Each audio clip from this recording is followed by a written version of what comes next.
Yeah. Let's get started. Okay. So we are this week in Parshat Tisa, which is quite a beautiful, profound parsha. So plot-wise, the most talked about issue for sure is the Cheta Ego, the sin of the golden calf, and of course the subsequent petition that Moshe makes on behalf of the Jewish people to not be destroyed. So that's certainly, from the narrative perspective, the highlighted, the most talked about piece of this week's parsha. But we're going to stay at the very beginning. This is also in a couple weeks we'll come back to Parshat Tisa because we'll read it as part of Parshat Shkalim, right before Rosh Chodesh Adar Bet, and that's at the beginning of our parsha, and that we're going to focus on that. So the beginning of the parsha opens with the mitzvah of the half shekel, the machatzita shekel. And so our focus tonight will be on a related component of that mitzvah. So let's get into it. We're in source number 1. Is the source sheet zoomed in enough? Can everyone see? Okay. Nope. Vaydaber Hashem al Moshe lemor, ki tisat rosh b'nei Yisrael lifkudehem, v'natnu ish kofer nafsho la Hashem bifkod otam, lo yebehem negef bifkod otam. Ze yitnu kol over al pikudim machatzita shekel b'shekel hakodesh, esrim gerah hashekel machatzita shekel truma la Hashem. Hashem spoke to Moshe saying, when you count the heads of Bnei Yisrael for their census or for their army enrollments, each one should give a kofer nafsho, a ransom for himself to God when he's counted, so that there is not a plague among them. And they should each give, when they pass by, a half shekel, and then it gives the exact weight of what exactly a half shekel is, as a gift to Hashem. Kol alver al pikudim ben 20 shana v'mala yitain trumat Hashem, ashir lo yarbeh v'hadal lo yamit, v'machatzit hashekel latet et trumat Hashem lechaper al nafsho techa. Everyone who passes, who is entered into the records from the age of 20 years up, shall give a half shekel's offering. The rich shall not pay more, and the poor shall not pay less than a half shekel, when giving Hashem's offering as expiation for your persons. Okay, so among this, right, we have the requirements to take a census. Who's being counted in this census? Is it men who are aged to serve in the army? Yeah, so it seems to be a census of the soldiers of the army. And how are they counted? By a chatzi shekel. By a half shekel, a chatzi shekel. And what's the reason that they're counted as a half shekel? Why is that the means by which they're counted, according to the Torah? Because if you count them directly, then some kind of plague, this doesn't make any kind of sense. It sounds like magical thinking. I mean, Yeah. I don't know. This is very disturbing. Okay, so we're told that it's a ransom for them, that there should be an expiation, and it's in order to avoid there being some sort of negef, some sort of plague or attack. What is going on? Yeah. Well, you use the word expiation and ransom, which are the word kippur, which we use it often in quite a different meaning.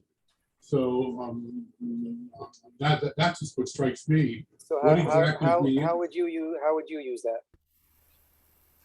It's Well, it's the same root. It's kofer v'natznu ish kofer nafsho. It's the same root as kippur, yom kippurim, kapara. How do we normally translate that, Gary? Well, atonement would work for me. Atonement. Yeah. Okay. So how's a ransom different than an atonement?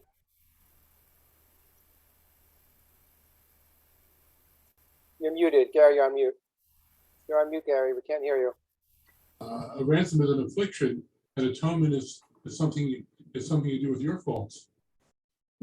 Okay. So good. So our translations are already problematic, and that's good to pick up on.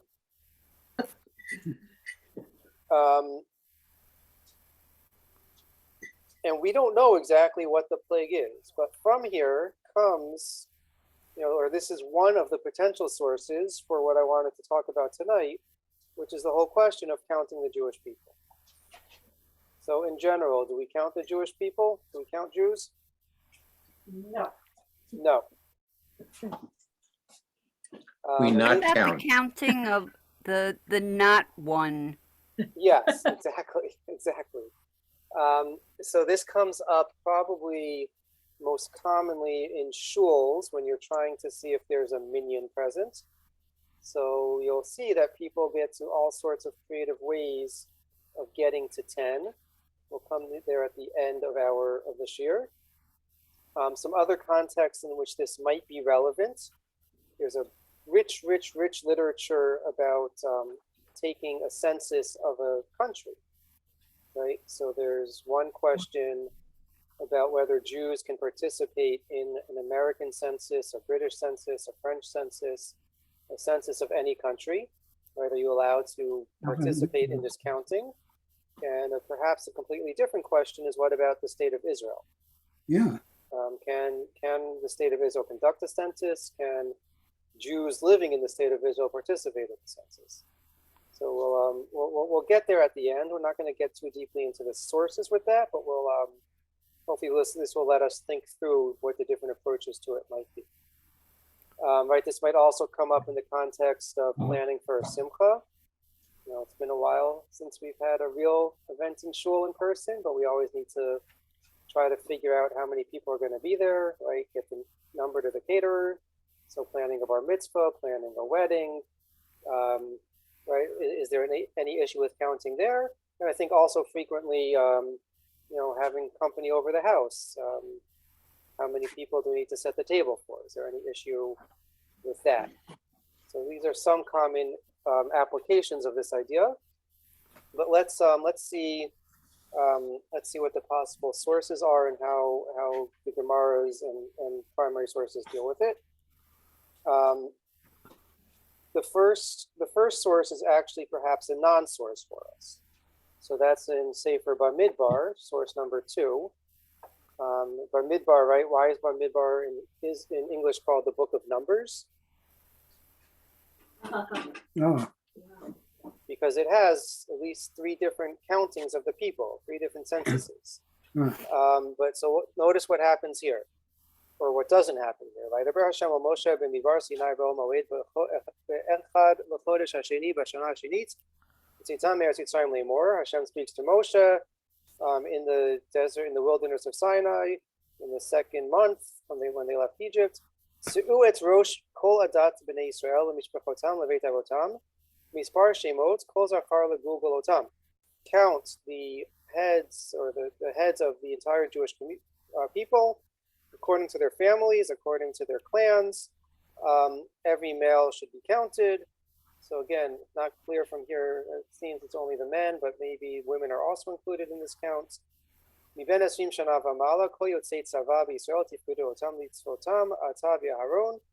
it's clearly the men.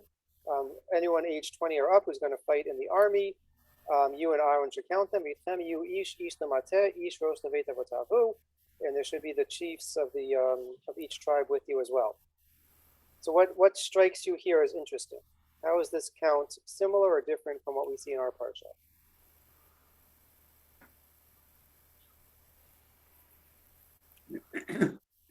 There's no money involved. There's no money, right? It seems that they're being counted directly here. So there doesn't seem to be any issue with counting them in the context of Sefer Bamidbar. And so we're going to have to keep that in mind as we work our way through the sources. But would you say that counting was clearly a point before going on to war, whereas in our case it's not?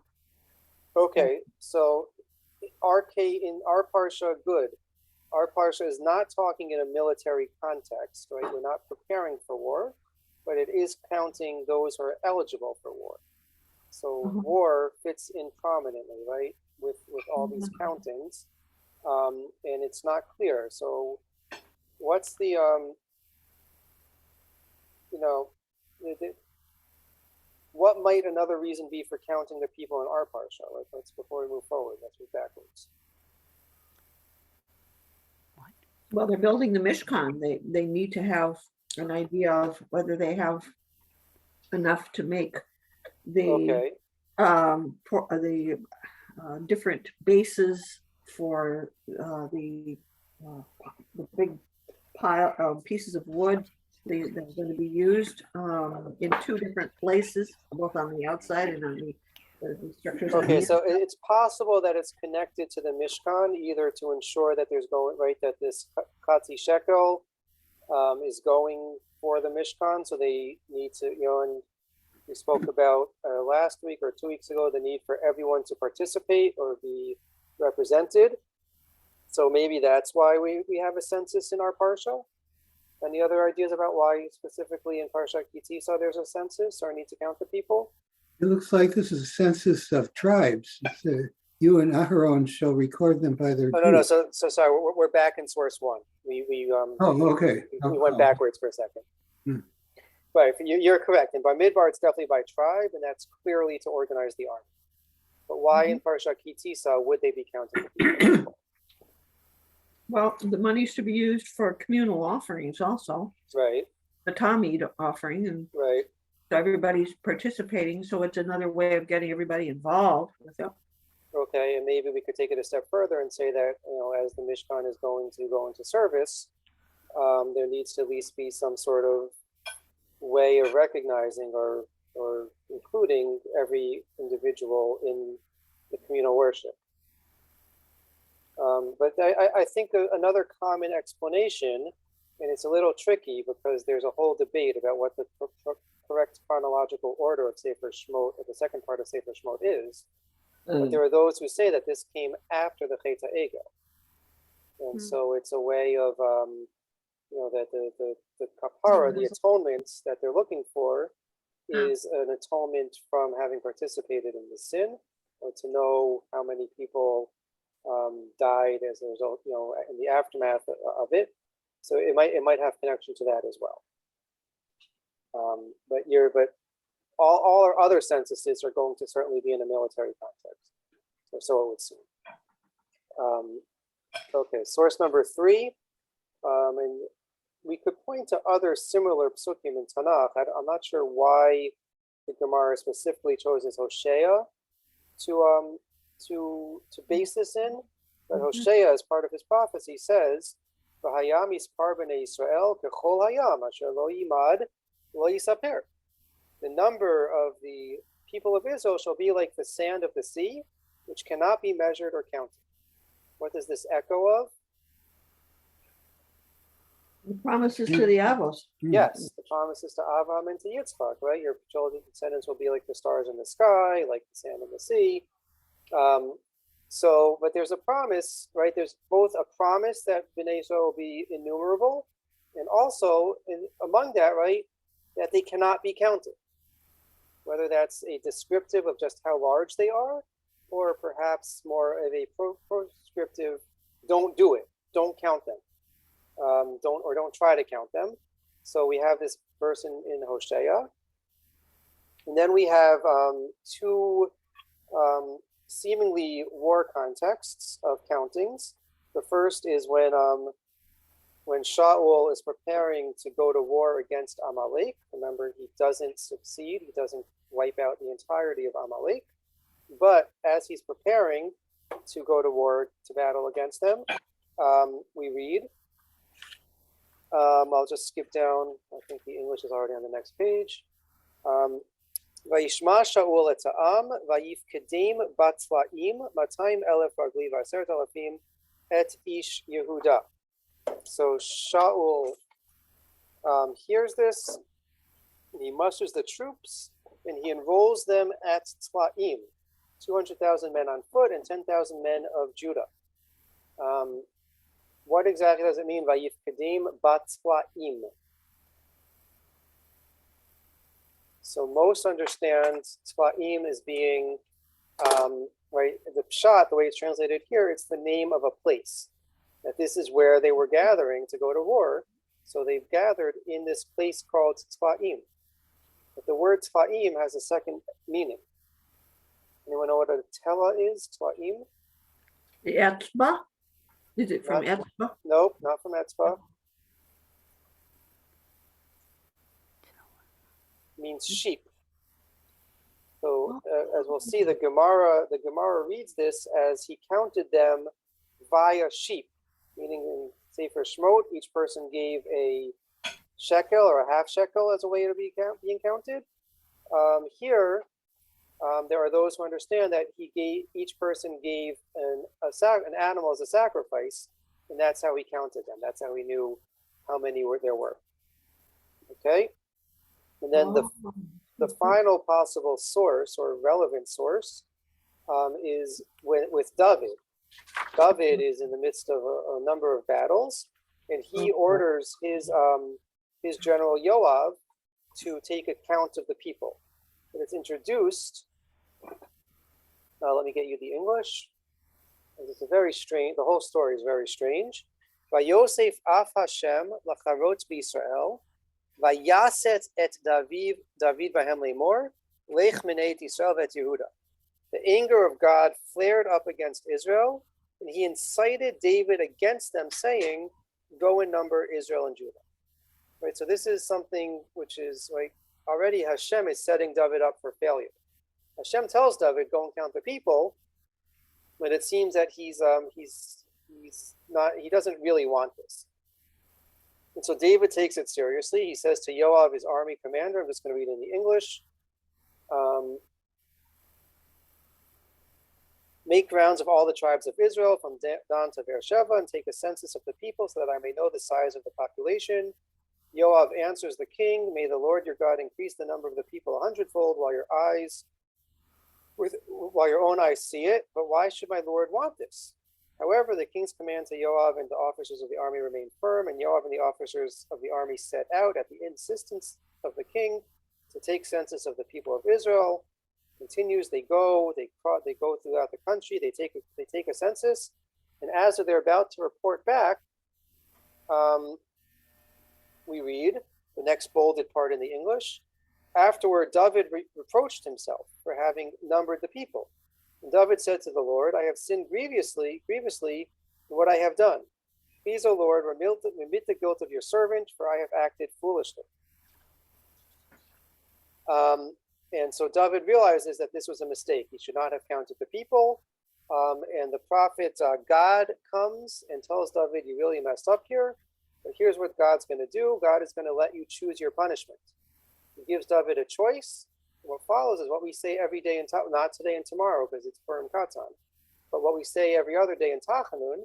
Vayomer David el Gad, Sarli Ma'od, Na Biyad Hashem Ki Rabin Rachamav. David says to God, I am greatly distressed for what I have done.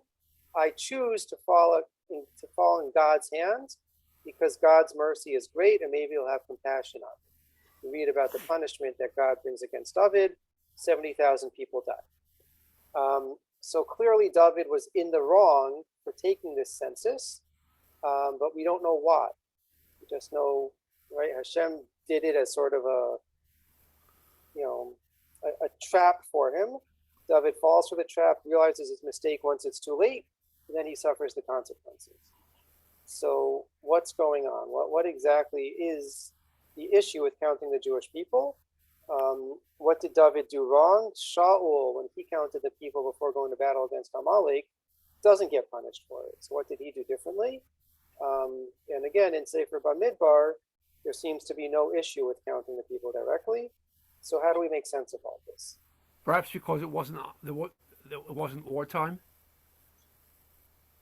So that's why David's punished, because it wasn't wartime. Right. So it wasn't exactly wartime, meaning there was a series of battles going on, and he enlisted his general to do it.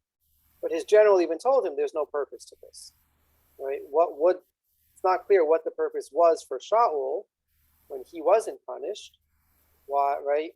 Whatever purpose there was then, why wasn't it here now? But you're right, maybe there was no purpose, and certainly many of the commentators, Jeff, are going to take it that way And that's going to be one of the key distinctions that's going to be made. But in Shaul's case, he was going to war, I think I'm okay, going to war against Amalek, and that is what, Milchemet Mitzvah? Hmm. But in David's case, there doesn't seem to be that same urgency and that same really important reason for counting the people who are going to war Right. here. So most of the commentators agree that in David's case, there seems to have not been a good purpose for counting the people. Right, whether it was David getting haughty, David, being arrogant in some way, but most agree that there wasn't a good reason for David to conduct the census, and that's why he was punished. So that good. Everyone picked up on that. That's very good.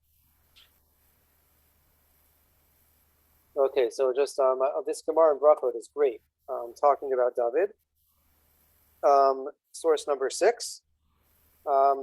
So it quotes a pasuk from a little bit later on. Im Hashem hesitcha ki biyarach mincha. If it be that the Lord has incited you against me, let him accept an offering. Amar Rabbi Eliezer, Amar leKadosh Baruch Hu leDavid.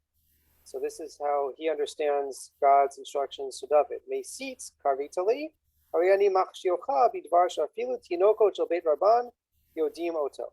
You're calling me an inciter? I'm going to make you fail or stumble with something that even elementary school students know. Dichtiv ki tisat rosh bnei Yisrael lipudehem v'natznu ish kofer nafsho. It says in our parsha, when you count the heads of the Bnei Yisrael, each one should give a kofer nafsho, an atonement or a ransom for his soul. Right? Again, that you don't count them directly, but you count them indirectly via coin or something else. Miyad vayamat satan al Yisrael. So immediately, because David didn't know this or didn't act according to this well-known pasuk, he immediately was punished with this plague that afflicted the people. Right. So it's interesting. The Gemara says this is something so obvious, even kindergartners know it, even elementary school students know this, and yet David failed with it. So it's taken for granted that there's a known prohibition against counting or against directly counting Bnei Yisrael. And that's what David failed in. Again, we don't know exactly what the issue is, but it seems to be, even if we don't know the explanation, it's something that should be well known. Any questions on that? It could be that one of David's advisors tried to inflate David with the size, to boast of the size of our population. Right. It seemed like, again, so everyone agrees that there seems to not been a good purpose for it, and that it was somehow self-serving. So that could very well be that, right? It was just, we hear about, big military parades where you go past the czar, the emperor, whatever, and so it's a way of feeling very good and arrogant about yourself. It's certainly a way of showing your might, your muscle, flexing your muscle, and we're kind of experiencing this right now on the Ukrainian border with the Soviet troops, the Russian troops amassing there. So it certainly could have been seen as self-serving or some way of boasting. Okay, so the next source is the Gemara Yoma. The Gemara is commenting on the Mishnah. The Mishnah tells us about how they would choose which Kohen each day would do the avoda in the Beit HaMikdash, would do the worships, would conduct the service, the worship in the Beit HaMikdash. And so, right, the Mishnah famously tells us that they would draw lots, or they would ask who wants to do it. And if there were more than one person, they would have a race up the ramp, and whoever was most excited and most enthusiastic would win the race and would get to serve, until one day, unfortunately, one Kohen pushed another Kohen off the ramp leading up to Mizbeach, and then they got rid of these races, and instead they would draw lots. And how do they draw lots? The Mishnah tells us that they would count them by finger. They would count the fingers of the Kohen. So the Gemara comments on this. Im hayu shnehem shavin hamemuna omer lahem hatzbiu. So if there were more than one Kohen who wanted to serve, right, they were equally enthusiastic. So then the administrator in charge would say to them, "Put out your fingers," right? rock, scissors, paper, or bubble gum in a dish, however they made the decision, they would count their fingers. Tano,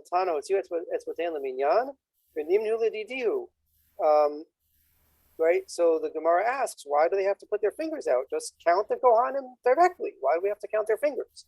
This supports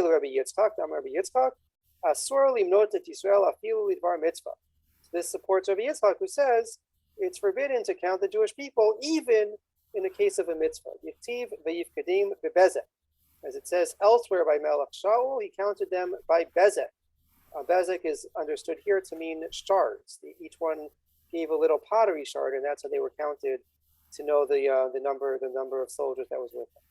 Maki flow of Ashim, Yimaydihai Bezek Lishna Mibzaku, Yomashma Dimatzahu. How do we know that Bezek means shard? Maybe it's the name of the place. Yichtiv Vaimtsu Adoni Bezek. Okay, right? We have another pasuk that implies that Bezek is the name of the place. Elamehacha. Rather, the source for Rabbi Yitzchak is from here. The verse that we saw was Shaul, that he counted them with tzlaim. So again, some people say tzlaim is also the name of a place, but our Gemara understands and takes for granted that tzlaim means sheep. He counted them by sheep and not directly by the person. Amar Rabbi Eliezer, anyone who counts the Jewish people transgresses a negative commandment. Quotes our pasuk from Hosea, as it says that the people of Bnei Yisrael should be like the sand of the sea, which cannot be measured. Rav Nachum bar Yitzchak Amar over b'shnei lavin. You actually transgress two negative commandments. Shene'amar lo yimad v'lo yisafer. It says can't be measured and can't be counted. So it's interesting that it's deriving halachic conclusions from Hosea. We generally don't only get halachic conclusions from Chumash, from Navi. We're not supposed to derive halachot. So there are those who say that this is maybe only a rabbinic prohibition, not a biblical prohibition. So the Gemara resolves this, right? Amar B'Shmuel bar Nachmani, Rabbi Yochanan Rami, Ketiv. So there seems to be a contradiction in the psukim. Vayam Scroll Yisparba down, Yisrael please. Kechol Hayam. Thank you. On the one hand, it says that Bnei Yisrael will be like the sand of the sea. Uchtiv asher lo yimad v'lo yisafer. And it also says that can't be counted and can't be measured.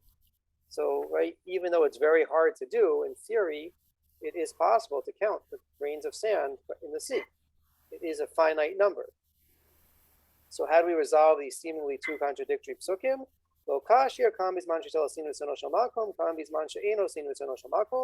One resolution is that they can't be counted when they're doing God's will. Then they're numerous and can't be counted. But when they're not doing God's will, then their number is more finite and they can be counted. Rebbe Amar Mishum Abbas Yossi ben Dostai Lokashir Kan Bidei Adam Kan Bidei Shamayim says an easy resolution is they can't be counted by humans, but God can count. Just like humans would have a very hard time counting the grains of sand, Hashem, it's not so difficult. So anyway, so we have right taken for granted that there is a prohibition against counting the Jewish people. And the source is either here the story of Shaul, where he counts them batzlaim, or it's the pasuk from Hosea that the children of the Israel shall be like the sand of the sea, which can't be measured. Any questions? Any questions? What we just saw?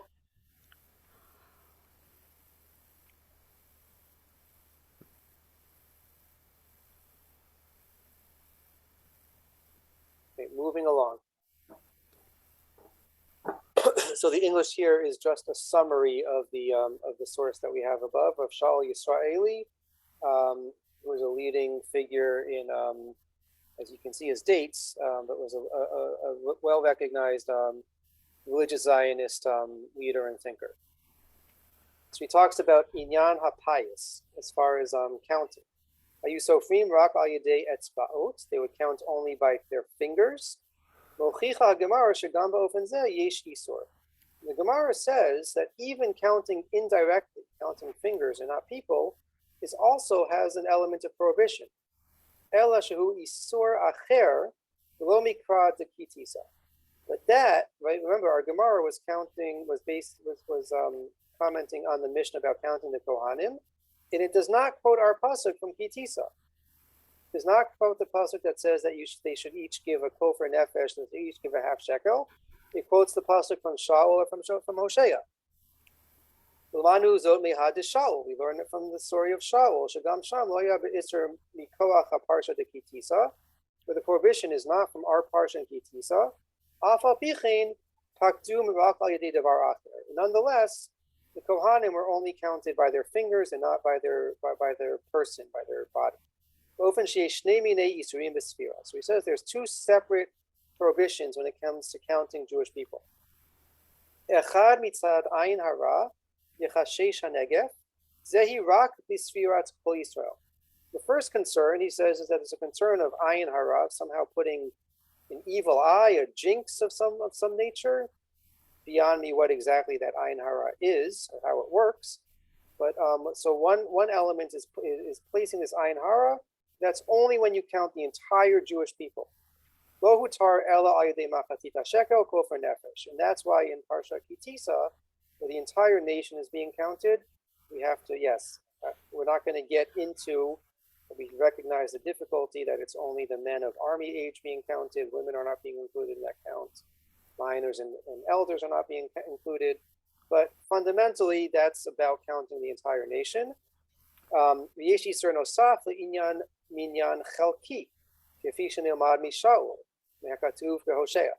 There's a separate prohibition against counting a portion of the Jewish people, and that's learned from Shaul and from Hosea. And that prohibition is not because of a concern of ayin hara or of some other plague that might afflict them. Ella itzor atzmi. It's its own standalone prohibition that doesn't have an explanation according to Rabbi Israel. Okay, but he says that fundamentally there are two separate prohibitions. One prohibition against counting the entire people, and one prohibition against counting a portion of the people. It might be that the prohibition against counting a portion of the people is not the same level, right? Is a rabbinic offshoot, perhaps, of the more fundamental prohibition. And that's why it's sourced in Nevi'im and not in Chumash itself. But he says that fundamentally there are two separate prohibitions: one against counting the entire nation, and one against counting a portion of the people.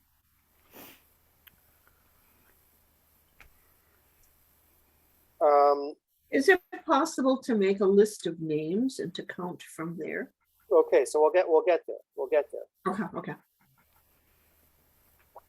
Whether that's included or not. So a second source of great relevance is the Rambam. We're not in chronological order here. The Rambam obviously came before Rabbi Israeli. The Rambam says, Lama moneh minyan shehiskimu alav al etzbaot shotziu v'lo haya moneh al anashim atzman. Why do they count the Kohanim by their fingers and not by their bodies? Lefi she'asur limnot Yisrael ela al yedei davar acher. Because it's prohibited. It's only permitted to count the Jewish people through some intermediary, through some other means. Shene'emar vayifkedim b'atzlaim, as it says, he counted them with sheep.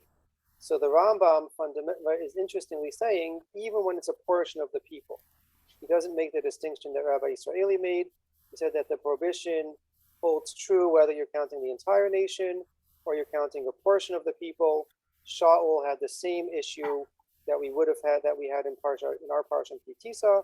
That's why he counts them by sheep. That's perhaps why David is punished, because David instructed his general to count them directly, not through some intermediary. And therefore, right, so he says it's a blanket prohibition.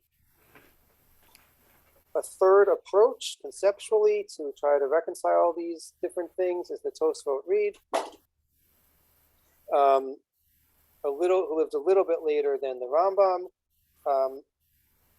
Asur limnot Yisrael afilu ledavar mitzvah, perush ledavar shebikdusha tzarich l'sheyifkedim al yedei davar acher.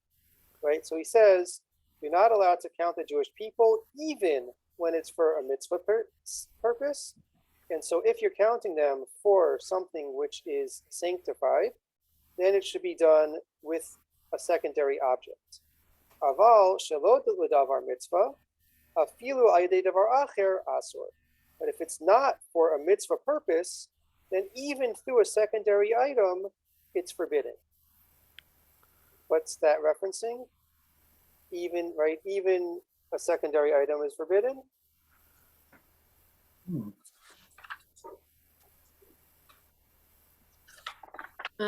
Even using sheep or using money to Yeah. count. So using sheep or Secondary. using money, if it's for davar mitzvah, which it seems to Yeah. be, certainly in our parsha where Hashem commands it, that would Right. certainly be a davar mitzvah. We have to assume that what Shaul did was justified because there was no punishment for the counting that he conducted. So there the sheep was required. But David, who didn't have a good reason for counting the people, it was forbidden. You'll tell me, well, David counted the people directly. He says, well, obviously, David would have known that if doing it through a secondary means was effective, then he would have done that. He didn't instruct his officer to do that. So that's further proof that if there's no good need for the census, for the counting, then it's forbidden in all circumstances, even if done in a secondary manner. That's the argument that he makes. Want to follow that? Yeah. Okay. But I thought Hashem commanded him to do it. Hashem, you're right and you're wrong. Hashem, right? Hashem says that he's ensnaring him, he's inciting him, he's trapping him, right? Hashem, it's not really what Hashem wants, but Hashem is tricking him. So we could ask, is that fair? Does that make sense? That's one question we could ask. That we could ask why, but it tells us that Hashem didn't really want this. Presumably, David should have known that. Okay, so we still have a big question. That is, what about Sefer Bamidbar? What happened to the census in Sefer Bamidbar, where the entire nation was counted, and it seems that they were counted directly. There was no secondary object involved. So how is that justified, or how is that okay? The Ralbag tells us, Haratzon b'amro b'mispar shemot shehimanu hashemot lechol zachar v'lo manu hanashim b'atzman kidei shlo yeh bahem negef bifkodotam. He says that really in Sefer Bamidbar they didn't count each person, but they took a list. They took a roll call. Oh, They took a list. They wrote down right, just as you suggested, Anne. They Yeah. wrote down a list of the names, and then they counted those names. So it wasn't a direct counting. So therefore, it was okay. All right. To me, that's the most direct counting that there possibly could be. They not only have person 1, person 2, person 3, they now have Gershon ben Moshe and this one and that one by their names. And that would seem to be even more of an ayin hara if there Right. So whatever that exists. he doesn't tell us issue. exactly. Right. So he doesn't tell us exactly the way in which they did it. Right. But you could envision, right, like when a teacher's taking attendance in class, they might sometimes pass a piece of paper around, just everyone signs in. Right, so they might have passed the paper or I don't know what they were writing on in those days, art, stone, whatever, the papyrus, and everyone signed their own name, and then only after the names are all written down, someone else took a total. So it wasn't, you're right. If we think about the ayin hara, and it's generally what, I think Rashi says this in Sefer Bamidbar, that the ayin hara that comes from counting is because once something is a defined entity or a finite number, then the ayin hara has some dominion over it. So right, so then if we have their names, that would seem to make it worse. But the Ralbag thinks for some reason this was okay, either because it wasn't counting the actual person, or there was some intermediary step that made it okay for him.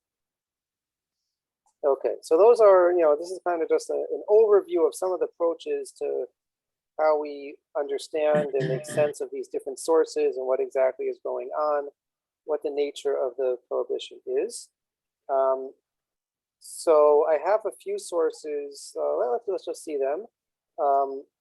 As I said, the most common place where we see this is in shul when we're counting to see if there's a minyan there. So the Pella Yoetz, Rabbi Eliezer Papo, a Bulgarian rabbi,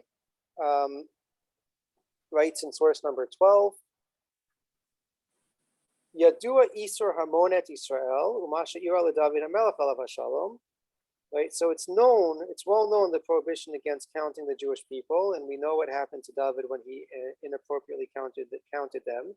V'lo tov osim anashim chesrei meda, shekesher rotzim leida im yesh minyan lehitpalel, rotzim lizaher shelo limnot et Yisrael, monim aleph bet gimel dalid, luch. Right, so he says it's really inappropriate what a lot of people do in our synagogues when they want to know if there's a minyan present, and they count 1, 2, 3 to see if they can get up to 10. Or they say, right, instead of doing 1, 2, 3, they go Aleph Bet Gimel. Says that's the same issue. If they were smart, they would realize that what they're doing is not effective, is not an effective workaround. What they should do instead, right, don't articulate the number. Just look around the room and count in your head. But if you don't articulate the number, then it would be okay. That's what he says to do.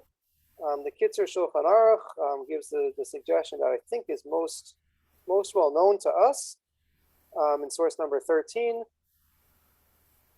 Oh, I cut off the English translation in trying to keep it on 6 pages. I'm sorry about that. You'll have to trust me on this one or translate it yourself. Shichin li zaher. Shalolim notet anashim legugalotam, veida im yesh minyan. So you have to know that you can't count people legugalotam by their heads to know if there's a minyan. Ki asur limnot Yisrael legugalotam. It's prohibited to count Israel, the Jewish people, by their heads. Afilu dvar mitzvah, even for a mitzvah concern. Yichtiv vayishma Shaul et ha'am vayifkedim b'atzma'im, and he quotes from Shaul that Shaul counted them by sheep. So he says you should say the pasuk Hoshia et amecha. Each person gets a word. Hoshia et amecha v'arech anachalatecha v'rim v'nasim ad ha'olam. It's 10 words. So if you can complete that pasuk, then you know you have a minyan. Other psukim that people suggest is va'ani b'rov chastecha avo ve'techa shachavel echal kachecha b'yiratecha. We say that as part of the matovu. Right, which we're supposed to say when we walk into shul. I've seen people use the bracha of Hamotzi Lechem Min Haaretz. That's also 10 words. So anything with 10, but again, it's not a direct count. You're counting the words in the pasuk. You're not counting the number of people in the room, and so therefore it's okay. What about a census? What about a census of the nation? Let's first talk about a census of Jews. Let's talk about the state of Israel. What might you suggest? Who thinks the state of Israel conducting a census is okay, and it's okay to participate in the census? If you're an Israeli Well, there's citizen. a Bureau of the Census. Okay, so we know facts on the ground that it's okay. You know, many would say that a lot of what takes place in the Israeli government is not sanctioned by halacha. And the fact that it exists is certainly not a proof. It might even be a proof that it's not okay, halachically. So facts on the ground might not do it in this case. How did they go about it? Okay, so how do they go about it? So how would you suggest they go about it? Well, the way they do it, when one goes to vote, for example, you have a roster.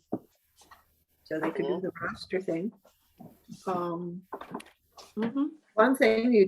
One problem, of course, with that is, do you count the children? Okay, so right. So do you count the children? It's a different whole thing, you know. So maybe we're not really counting the entire people, although in Sefer Bamidbar also, where presumably the entire people was counted, it wasn't really the entire people, right? probably our modern day censuses are more comprehensive than the census in the Chumash because they were only counting army eligible men. And yet that was considered counting the entire nation.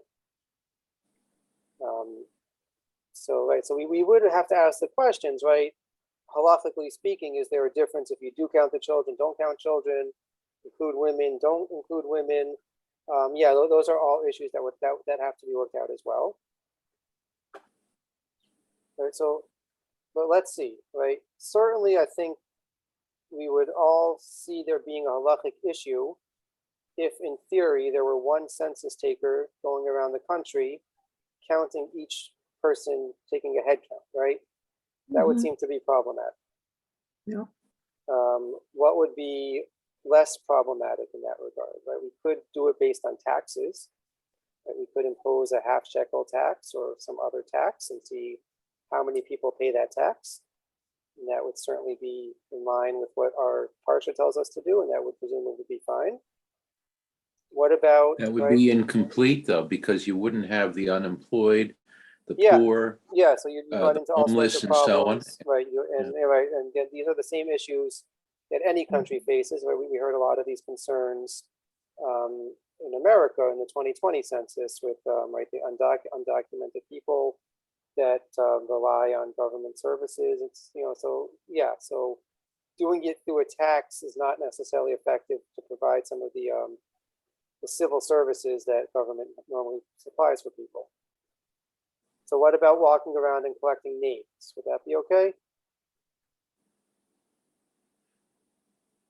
If you have district collectors for each locality or each neighborhood. Okay, so right. So what if you broke it up and right, one person was responsible for a certain area? So there's still we have a problem with counting a portion of the people, right? So we might still fall into that issue. Also, Judy, a Gary, you want modern census collects more than just numbers. Yeah, It's all kinds of Ages. information. Ages. right. Ages. So right. So Yeah. presumably there's no issue with collecting ages. There's only an issue with counting and putting a number. Especially after the COVID. I Yeah. mean, any number that comes out of Russia or China, I wouldn't trust. I Right. mean, who can trust anybody's numbers? Right. Okay. So It's there. back to what Martha said. I kind of dismissed it a little bit too quickly, Martha. I'm sorry. That it's true that there's a significant portion of the religious community that doesn't take what the state of Israel does with any legitimacy whatsoever. But ironically, we could make an argument that it's necessary to participate from Dina to Malchuta Dina, that we have an obligation to participate in the civic law of the country in which we live. So especially in the Haredi community, which doesn't see any religious significance to the Israeli government, sees the Israeli government in very much the same way as they see the American government, the French government, right? It's just a secular government that happens to be in charge of the place where they live. So you might say that from Dina to Malchuta Dina, they have an obligation to participate because that's what the government says. You'll say, they might respond back, well, this is a unique circumstance because it's a government doing something explicitly forbidden by the Torah, because there happens to be Jewish people that they're counting. And they're Jews, so maybe it's a Lifnei Iver issue. But we could certainly make that argument. That argument certainly doesn't sit well in our community, which sees there being religious significance to the state of Israel, and somehow in the government of Israel, although exactly what that religious significance is still being worked out and is very much up for debate. But we could go that route. So that based on all that we saw, everyone agrees that you would have to first be convinced that there is a purpose to the census. I think we all agree that there is a purpose to the census. A census, it's good for a country to know its demographics, how many people it has, et cetera, et cetera. Though not all the poskim who weigh in on this agree that there's a purpose to a census. So most notably, Kanievsky was opposed because he didn't see there being a purpose to the census, or at least there being a religious purpose to the census, and therefore he was opposed to it. But most who, have some understanding of the way that modern states work in modern society understand that there's definitely a benefit and a purpose to there being a census being conducted. So I'll just run through some of the authorities who weigh in on this. The Sridei Eish, Yechiel Yaakov Weinberg, he says that a census is indirect. You're either counting the names or you're having people mail in the survey and you're counting that way. So you're not doing an actual head count. And David was punished because his census was self-serving. But here it's not self-serving. There is some benefit. There is some purpose to it. And so therefore he was fine with it. Rav Shaul Yisraeli, who we saw earlier, makes that same distinction that we saw in his conceptual approach, that there's a difference between counting the entire Jewish people and counting a portion of the people. So as a religious Zionist, he gets into the question of whether, the number of Jews living in Israel might in some way be seen as a representative or halachically being the entirety of the Jewish people. And the question becomes more profound when the majority of Jewish people are living in the state of Israel, which according to some we're already at, according to others will be at very soon. Certainly as far as that comes up in discussion of the nature of the obligation of Shemitah in our days. Is it biblical or rabbinic? Might depend on whether the majority of Jewish people are living in Israel. But nonetheless, he says, because it's, any way you cut it, we're still only dealing with a portion of the Jewish people and not the majority of the Jewish people. And it's for a purpose and it's indirect. So he says it's fine. Said Rav Yaakov Yisrael Kanievsky was opposed to it because he didn't see a good purpose to it. Interestingly, Rav Shmuel Halevi Wozner says that it's allowed because the Census Bureau makes accommodations for some of these halachic concerns. The way that they conduct the census is they don't do a direct count. They don't even necessarily count by households. There's different forms for different people. So, he's kind of playing the game. He's saying, we want there to be some religious significance to the state of Israel and its government. So long as the government takes steps to accommodate halachic concerns, then it would be appropriate to participate and everything would be okay. So I thought that was an interesting approach. The Tzitz Eliezer of Eliezer Waldenberg got very caught up in a source we didn't see, which says that there might be an issue with counting households. So counting people in a household, he sees as problematic. And so therefore he had a real issue with the Israeli census. No one else really takes that concern too seriously. So those are some of the concerns. Almost no one has any issue with participating in a census in a country other than Israel, even though there is a counting of Jews involved, perhaps even by Jews, right? Or it's a possibility, but that's dismissed, both because of a numbers game that Jewish That'd be a minion. is such a small percentage of the broader population. Right. So individual city census might be an interesting question in that regard. Right. Pikesville. If this, I don't know, if the county ever does a census or collects that information from the national census, maybe that would be an interesting question. If there is a defined city, municipality where there is a majority Jewish population, would that be a greater concern? That's an interesting, I didn't see anyone write about that, but that would be an interesting question to explore. So anyway, those are some of the issues.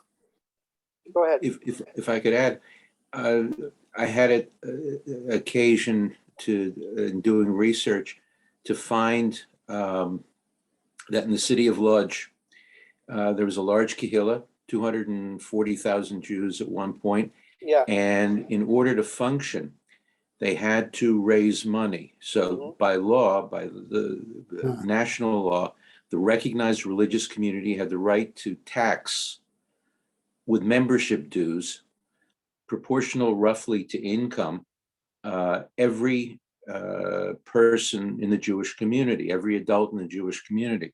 And so they would publish, or not, they would prepare rather lists building by building along each of the streets in the city and list the names of each family and the name in particular of the principal breadwinner of household. the family and how much tax that person was considered able to pay. There was a second list that was prepared of people who were eligible for Mos Chitin, for Pesach assistance. Right. In the case of Lodz around 1927, there were 41 or 42,000 Jewish families in the city. About 20,000 of the families paid taxes that range anywhere from the equivalent of about $1 to several $1,000s equivalent.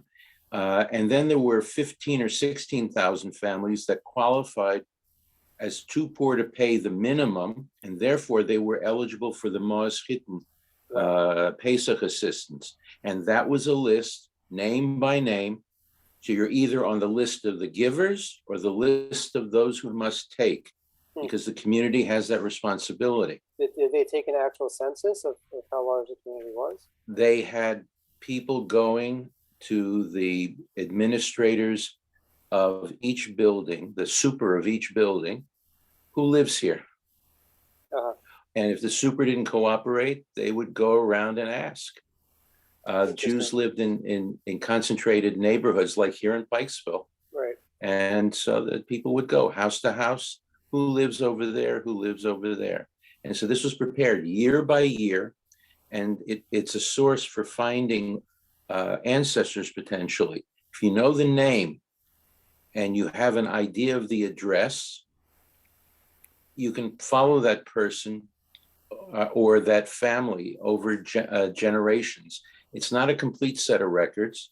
Lodz is unusual in that those records largely survived, but they exist in many places. So you can go to the Associated, and in Baltimore, their list of the Jewish families in Baltimore is probably incomplete, but it would include at least, I would say, 9,000 families, because those are the donors that they know about. The Arab book also, right? Oh, the Arab book is even more accurate. Yeah. Not quite as large. Right. Yeah, very, very interesting. So anyway, there's obviously a lot more to say on this topic, but I thought it was interesting. I think it's a well-known, certainly the idea of not counting Jews is a well-known idea. So this hopefully gives us some deeper understanding of what is going on and what the issues involved are. Hope it was as interesting for you as it was for me. I am out of town this coming Shabbos. Kids are off of school, so we're going to go see my father. But please, it's going to be Yitzi Cherniavsky's Ufruf Shul, so everyone should come and celebrate with him and Jenny. And I look forward to learning again next week with you and seeing everyone in 2 weeks back in Shul. In planning for the Arab in Pikesville, Yeah.